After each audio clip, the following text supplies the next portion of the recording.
Здравствените власти негираат дека пациент со мајмунски сипаници е хоспитализиран неинфективна. Таква диагноза во земјава официјално не е потврдена, ама сомнежи веќе постојат.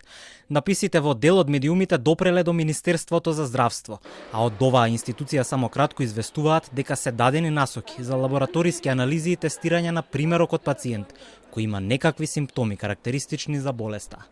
Во врска со пациентот кој се споменува во медиумите, според информациите од Кичевската болница станува збор за суспектен пациент кој е во добра здравствена состојба и со уредни лабораториски резултати, кај кого е дадена препорака за тестирање.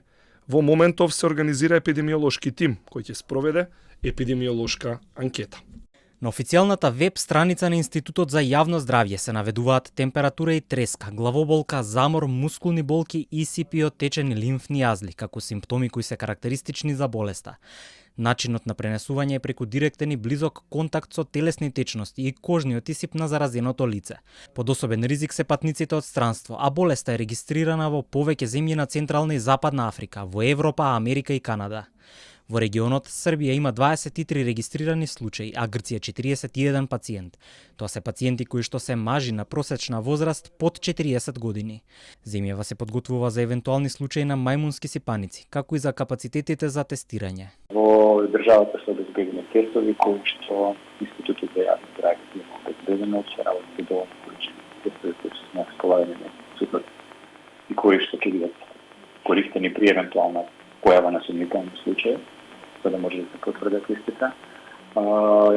Центрите за јавно здравје се во директна координација со Институтот за јавно здравје, така да се оно што имаме како информација за евентуална појава на мајмунски сипаници во државата, системот се практично подготвен. Претходно министерот за здравство Беким Сали во едно од своите ретки појавувања во јавноста кажа дека земјава има капацитети за дијагностика на вирусот, а дека ќе бидат достапни и вакцини ако се појават случаи во Македонија. Светската здравствена организација веќе ја прогласи епидемијата на мајмунски сипаници за глобална здравствена вонредна состојба.